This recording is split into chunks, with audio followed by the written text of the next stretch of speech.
Hello, fifth graders. Hope you all are doing well. Hope you all had a great Easter and a great spring break. All that has happened since we last talked. We went down to the beach for a week. It was freezing cold. We actually had snow flurries down at the beach in the Outer Banks. So if any of you were down there, you were cold with us. But maybe you're able to get out of town for a while, or maybe not. But either way, hope you had some good time off from school, whether it be real, virtual, or a hybrid of both, and are now back in your grooves, back in school, joining us again for Sunday school. We're thrilled to have you. Today we are going to talk about the Apostle Paul, who is a huge figure in the early Christian church, did a lot of fantastic things, and there's a ton of information out there to cover about Paul. We're not going to get to all of it today, but we'll talk about some of the things we have to discuss about Paul today, and then we'll touch on the rest over our last few sessions for the year. But before we get into the Apostle Paul, let us please, so let's all open with a prayer, and Elizabeth is going to lead us in our opening prayer. Great, thank you, Dawson. Okay, hello, fifth graders. Please, let's bow our heads.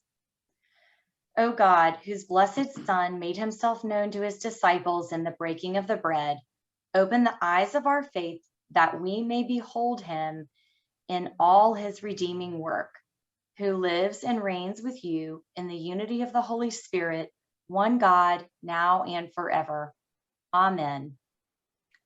Amen. Ashley, I'd love to turn it over to you to give us a recap of our last lesson. Thanks, Elizabeth. Hi, fifth graders. Hope y'all had a great Easter. Really briefly, we talked about some of the symbols of Easter, which are eggs and butterflies and flowers and everything that symbolizes rebirth and new growth and new life. Because I know you'll all remember that Jesus rose from the dead, left the tomb was empty, and he was resurrected, and that is the hope of Christianity. So hope you had a wonderful Easter and spring break, and I will turn it over to Dawson now for our lesson about Paul. Thank you so much. So you'll see a lot of, we included some pictures in with our slides today, so you can see some good illustrations about the life of Paul. We talk about him. So Paul, it was not originally named Paul. He was born Saul, a very similar name.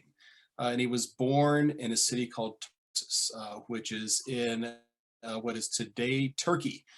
He was born to a Jewish family.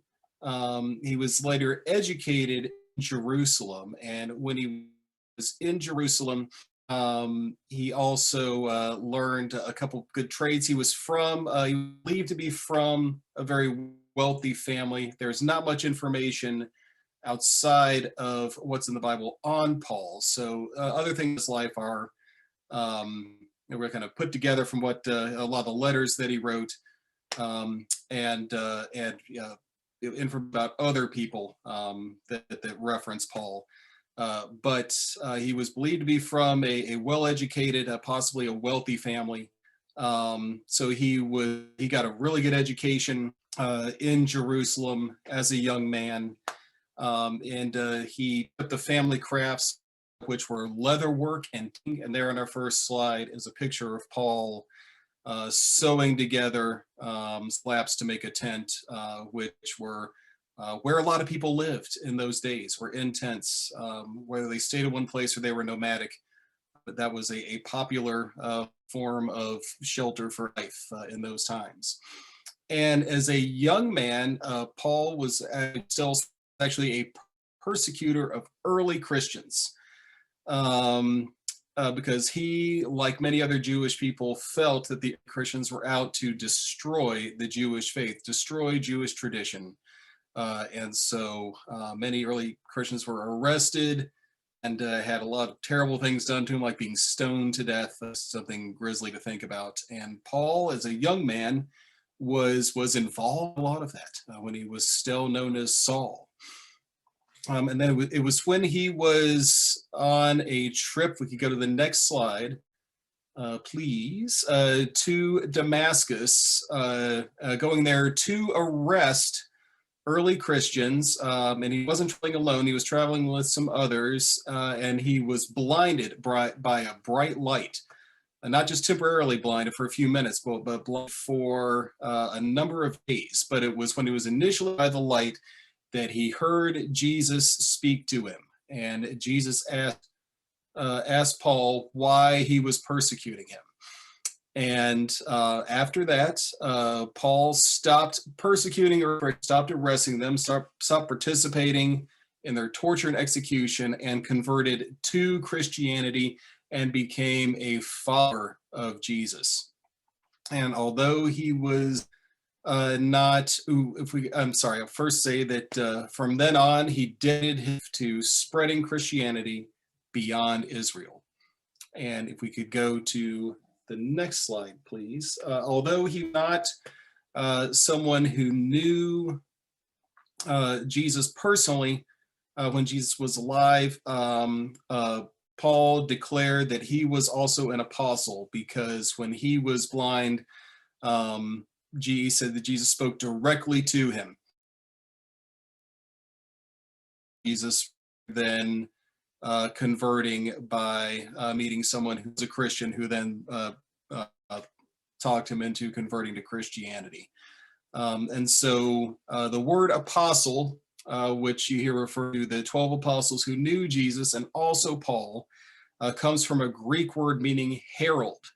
Not Harold, the people would nickname Harry, but herald, someone who delivered news, who traveled and delivered news, which was more common in those times because we didn't have, there weren't printing presses and newspapers, or certainly not computers and the internet to get your news. So how a lot of news was delivered town to town were by heralds, who were sent places to stand on a corner and yell current events at the passersby.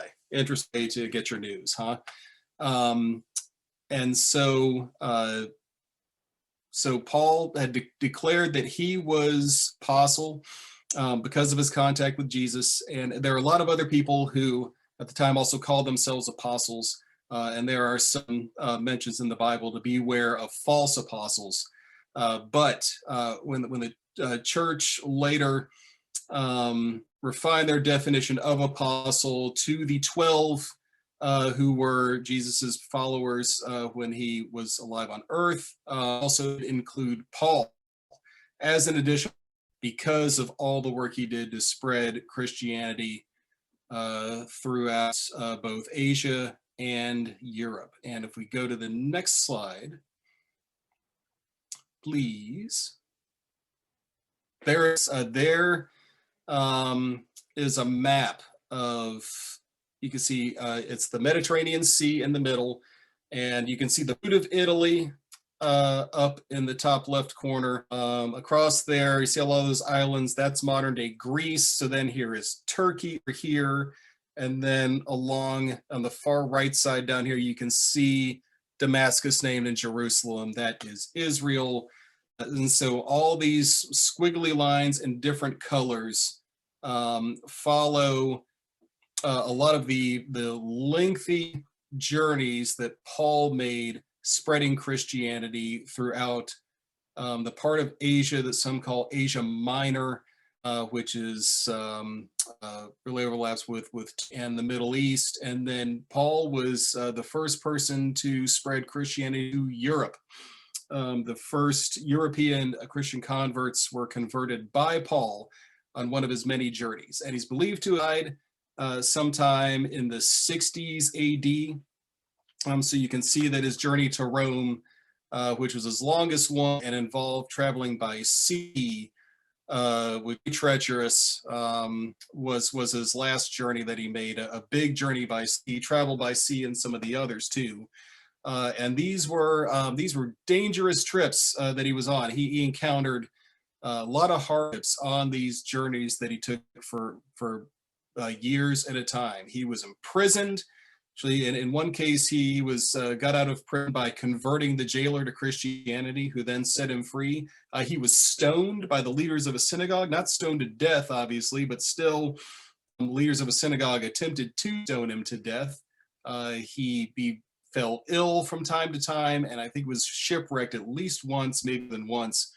So it was rough going for him, but he nonetheless dedicated his life to spreading Christianity outside of Israel, is what he said he wanted to do. So he was a prolific converter of people of no faith to Christianity throughout his life. So that was one of the huge ways in which he contributed to the early church. And as he traveled, he established Christian churches all over this region that you see. And after establishing them and leaving and moving on, he kept in touch with them. And how did he do that?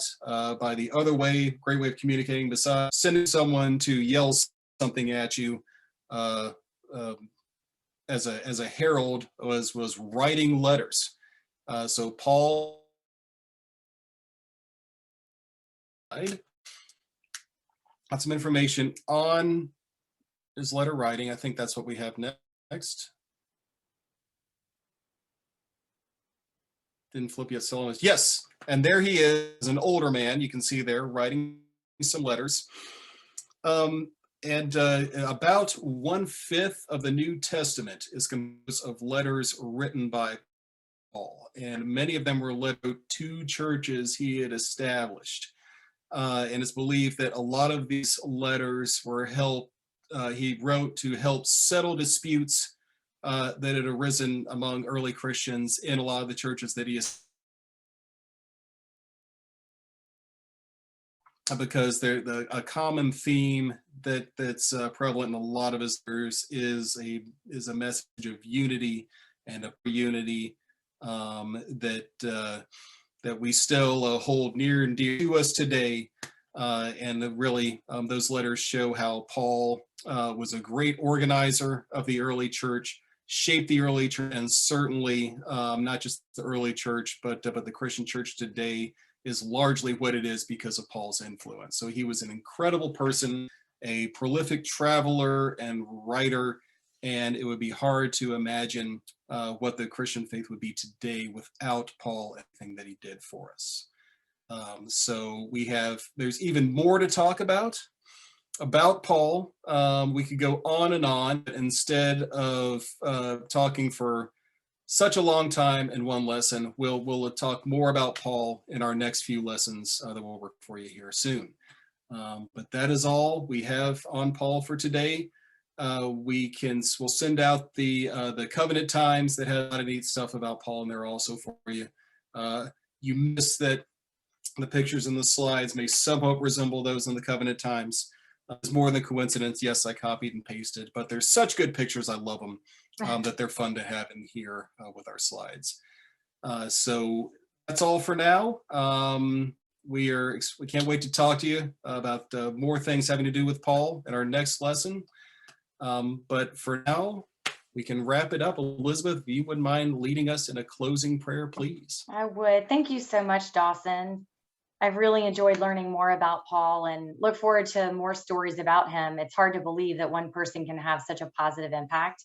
And maybe some of our students can think about ways in which they might share some similarities to Paul. Maybe it's in making tents or sleeping in tents. I know our kids like to do that.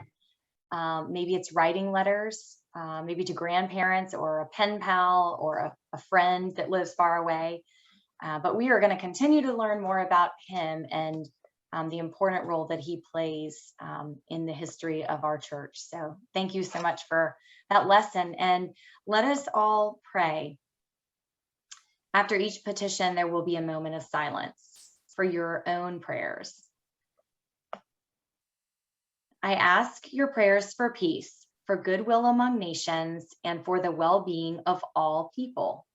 Pray for justice and peace.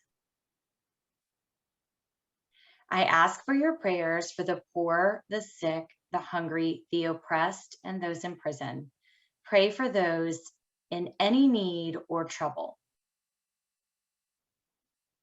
I ask for your prayers for all who seek God or a deeper knowledge of him. Pray that they may find him and be found by him. Let us go forth in the name of Christ. Thanks be to God. Thank you all. Have a great wonderful week, and we look forward to seeing you real soon. Yes. Bye. Bye-bye. Have a good week.